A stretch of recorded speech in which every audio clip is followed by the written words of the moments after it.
আসসালামু আলাইকুম। তো পাখি ইউটিউব চ্যানেলে আপনাদের সবাইকে স্বাগতম। চলে আসলাম নতুন আরেকটা ব্লগ নিয়ে। তো ঠান্ডার জন্য আমি কথাই বলতে পারি না। এইজন্য আমি কোনো ভিডিও আপলোড করতেছি না। তো ভিডিও কইরা রাখছি ঠিকই।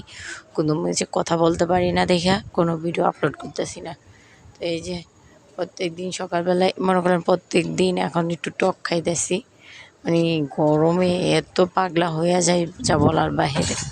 তো অত গরমের ভিতরে টক খাইলে একটু ভালো লাগে, আর না হলে ভালো লাগে না।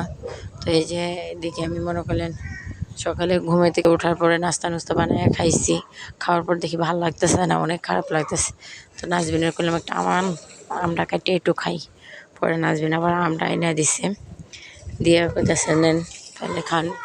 পড়া লাগে এখন বইয়া বইয়া ছেলেগুলো আমরা খামো, কারণ এত খারাপ লাগে আর আমার এত ঠান্ডা লাগছে দেখছেন, আমি তো কথাই বলতে পারতেছি না। তারপরও মনে করলেন যে যদি বয়সটা না বসাই আর ভিডিওটা না আপলোড করি তাহলে আপনারা বলবেন না যে কী করে না করে 2 দিন পর ভিডিও আপলোড দেয় না, আবার দেয় না, এরকম করে দিই। তো এই জন্য মনে করলেন এভাবে করা।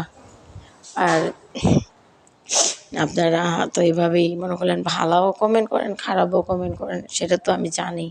আর কমেন্ট আমাকে আর কয়জন আর করেন? এভাবে তো আপনারা আমার ভিডিও তো অনেকেই দেখেনই না।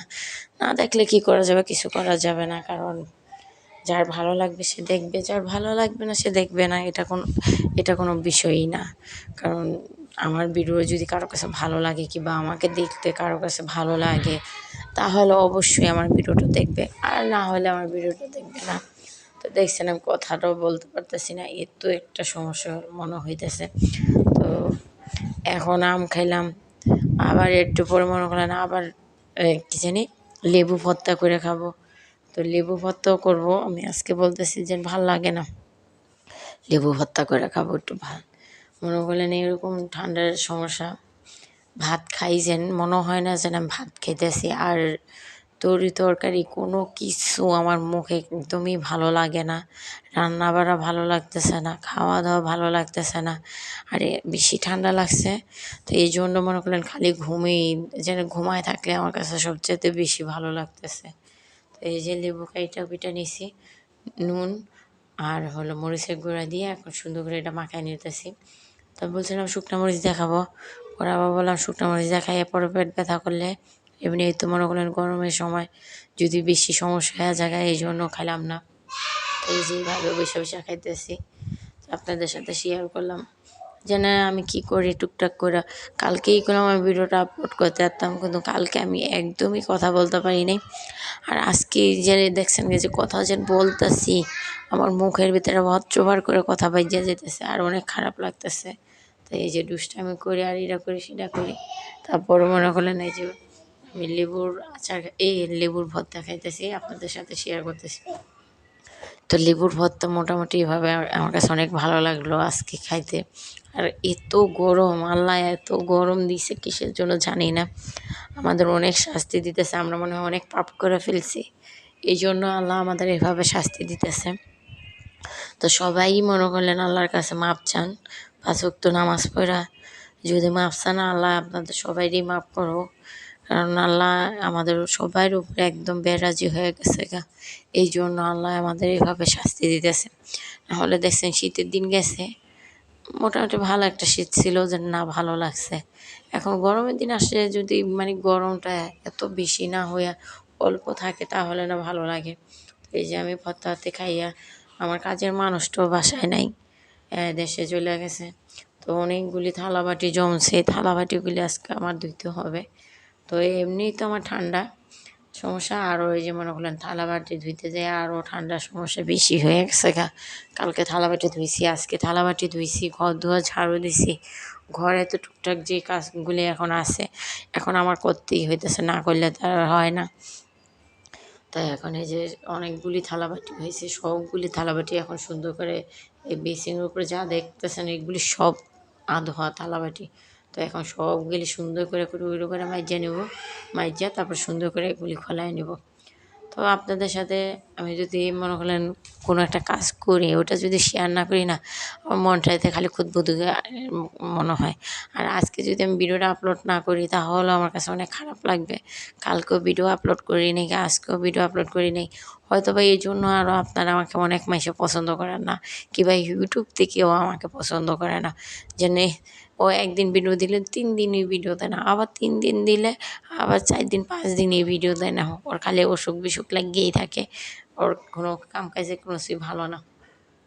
তো বকর বকর করতে করতে থালা বাটিগুলি তো মাইজা নিছি। তো এই যে এদিকে আপনাদের ভাইয়া কালীবাউস মাছ নাকি এগুলি, ওই মাছ আনছিল, তো এইগুলি কাইটা পয়সা নিছিলাম। তো এই যে এখন এগুলি রান্না করব, কালীবাউস মাছ এগুলি দিয়া, বেগুন দিয়া, আলু দিয়া আর সাথে টমেটো দিয়ে সুন্দর করে মাছটা রান্না করে নেব। তো মাছগুলি আমি যে দিছি এই কড়াইতে, আমি কী করছিলাম, তো মাছগুলি এখন উল্টাইতে যায় আমার সেই বাইদেশে বাইরে যেতেছে গা, অনেক খারাপ লাগতেছে। তো আমি আজকে একটু আবার ডাক্তার কাছে গেছিলাম, গলা দিয়ে মনে করলেন রক্ত পড়তেছে। তো এত ঠান্ডা সমস্যা, তো গলা দিয়ে রক্ত তো পড়বই, নাক দিয়েও রক্ত পড়ে, গলা দিয়েও রক্ত পড়ে। তো এই জন্য একটু ডাক্তার কাছে যাওয়া হয়েছিল। তো এই যে আমি দেখি মনে করলেন মাছ ভাজিয়া, মাছ নামাই রেখে আবার ফিরে যে টমেটো কাটতে আসছি, টমেটো আর কাঁচামরিচগুলি কেটে নিব। তো ওই যে বললাম না যে আমি কাজ করি টুকুর টুকুর করে, আর এখন তো সেই আলসা হয়ে গেছে যা বলার বাহিরে। তো ওই আলসামি করি আর কাজ করি আস্তে আস্তে মনে করেন। আজকে সারাদিন আমি ঘুমাইছি, এত ঘুমাইছি যা বলার বাহিরে। ঘুমায়া উঠা মনে করলেন কোনো মতো একটু খালি আজকে ডাইল আর এই যে মাছ তরকারিটা এটাই রান্না করা, আর কোনো কিছু রান্না বান্না করি নি গা। কারণ শরীর স্বাস্থ্য যদি ভালো না থাকে মানুষের কোনো কিছুই ভালো লাগে না। আর আমার ঘরে কেউ নাই, যদি আমার শাশুড়ি থাকতো কিংবা ননদ ননাস থাকতো কিংবা আমার বোনেরা থাকতো, তাহলে হয়তো বা আমি ঠ্যাংয়ের উপর ঠ্যাং দিয়ে বসে বসে খাইতাম। ওরা রান্না বান্না করে দিত, এটা করে দিত, এটা করে দিত। তো এই যে আমার এগুলি কাটা বাছা শেষ। তো এখন আল্লাহ মনে করলেন কাঁচামরিচটা কাইটা তারপর আল্লাহ উঠা যাব, উঠা যেয়ে তরকারিটা বসাবো। তরকারিটা আমি একটু আজকে হাতে মাইখা বসাবো, কারণ ভাল লাগতেছে না। কি করব না করব বললাম না, যেন দিশা লাগতেছে না কি করব আমি। তো তরকারিটা একদম হাতে মাইখা বসাই দিব, পরে এটা একটু চুলায় রেখা কষাইয়া পরে পানি ঢাইলা দিব। তো এই গরমের মধ্যে খাড়ায় যেন আমার এই যে মনে করলেন তরকারিটা কষাইতে হইব দাঁড়ায় থাইকা, তো ওই জিনিসটাই আমার আজকে আর পছন্দ হইব না। তো এই জন্য মনে করলেন ই করলাম। তো এই যে তরকারিটা বসাইতে চলে আসছি। তো এখানে আলু বেগুন দিয়ে দিছি, আদা রসুন বাটা দিলাম, লবণ দিলাম, হলুদ দিলাম, পেঁয়াজ দিলাম, কাঁচামরিচ দিলাম। তো এখন তেল দেবো, দিয়ে এটা ভালো করে মাখাইয়া তারপরে এটা একটু কষাইতে বসাই দেবো। তো সবার কাছে অনুরোধ রইলো, যারা আমার ভিডিওটা দেখেন, দেখা যদি প্লিজ আপনাদের কাছে যদি ভালো লাগে প্লিজ আমার ইউটিউব চ্যানেলটা সাবস্ক্রাইব করে দেবেন, এটাই আপনাদের সবার কাছে আমার অনুরোধ। হাত জোর কইরা বলি কিংবা পায়ে ধইরা বলি, যেভাবে বলি, পায়ে কীভাবে ধরবো আপনারা তো কাছেই নেই। তো আজকের মতন ভিডিওটা এই পর্যন্ত, আল্লাহ হাফেজ।